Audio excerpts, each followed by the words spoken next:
merci de recevoir l'équipe de Cœur d'enfant dans l'enceinte de votre établissement scolaire dénommé le groupe scolaire Le Combattant.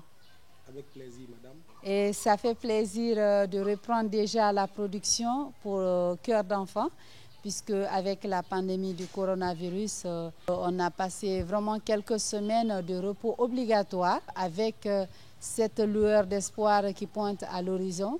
Les écoles vont réouvrir leurs portes, mais cette fois-ci, pas pour tous les élèves, mais plutôt pour les élèves qui font les classes d'examen, afin de les permettre de passer les examens nationaux. Donc déjà, avant de parler de la réouverture des classes, que vous nous dites un peu comment s'est passée cette période de crise sanitaire pour vous, ici à l'école. Je ne peux que dire Alhamdulillah, parce que tout ce que Dieu fait est bon. Et c'est indépendamment de la volonté de l'État. C'est une pandémie qu'on a acceptée parce qu'elle est mondiale. Et ça a gâché toutes nos activités, que ce soit scolaire ou parascolaire. On traverse un moment difficile, mais vu que c'est une situation mondiale, nous sommes obligés de la surmonter quand même. Monsieur le fondateur, nous avons constaté que sur les réseaux sociaux, mais aussi à travers les médias, que beaucoup d'enseignants du privé se sont plaints puisque ce plan de riposte contre le coronavirus n'a pas tenu compte de leur statut, puisqu'ils ne sont pas des fonctionnaires de l'État. Vous, votre point de vue sur la question et comment vos enseignants ont vécu cette période? Bon, de façon nationale, nous avions tous traversé des moments difficiles. Et depuis le 18 mars que l'État a déclaré le coronavirus dans notre pays, nous sommes rentrés, je peux dire, en vacances, parce que là, on a fait 3 mois. Et les vacances ont été vraiment critiques chez tout le monde, chez nous les entrepreneurs, chez les professeurs, chez les enseignants, ainsi que pour les parents d'élèves. Parce que l'enseignant vit de son salaire. L'enseignant ne triche pas. L'enseignant n'a pas un autre moyen pour avoir de l'argent sinon que de ses propres sueurs. Que tu sois dans une école privée ou publique, l'enseignant ne triche pas. Ceux qui trichent se verront toujours dans les problèmes. C'est pour cela que les enseignants pleurent aujourd'hui. Et si on prend du côté national, toutes les écoles font partir. Mais je peux dire, alhamdulillah, pour le combattant, nous avions eu à mettre des stratégies en place pour la bonne gestion de ce temps. Parce que les enfants, une fois dans les mains des parents, on s'est dit réellement que nous pouvons aussi accompagner les enfants à domicile.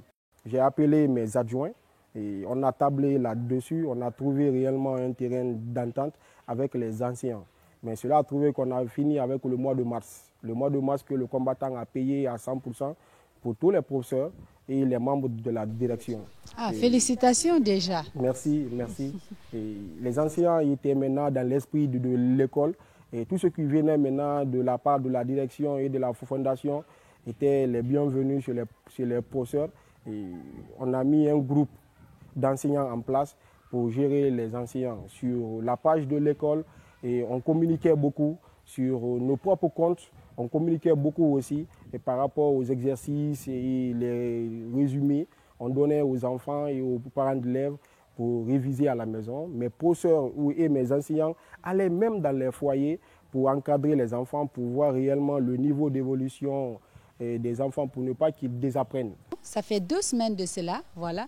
On a annoncé la réouverture des classes avec bien sûr le respect des gestes barrières du Covid-19. Où est-ce que vous en êtes par rapport à la reprise? Depuis l'annonce du président de la République par rapport à la réouverture, nous étant responsables du privé, nous savons que nous avons l'entière responsabilité de gérer le personnel, les élèves, en un mot l'encadrement, juste pour éviter cette maladie. Parce que nous étions là à la maison, et mécontents parce qu'on chômait. Donc nous sommes obligés de regrouper toutes nos forces pour ne pas que le plan de riposte là passe à côté. Donc, que ce soit du mesure sanitaire, et les 3 points sont respectés et seront respectés et avec rigueur. Nous sommes encadreurs, on n'a pas droit à l'erreur, parce qu'on serait aussi apprécié ou critiqué par rapport à ça.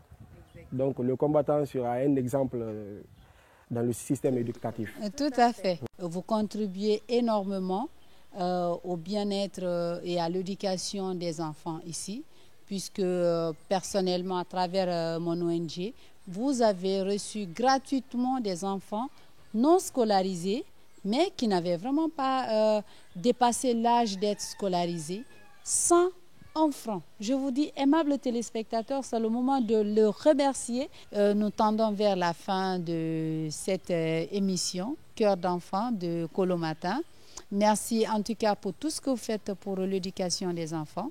J'espère que vous avez pris du plaisir à notre compagnie. Vous les enfants, en tout cas, réchauffez vos cahiers. Vous, acteurs qui évoluez dans le domaine de l'enfance, merci infiniment pour tout ce que vous faites pour la nation guinéenne. Avec Cœur d'enfant, nos cœurs se remplissent de bonheur. Merci et à mardi prochain.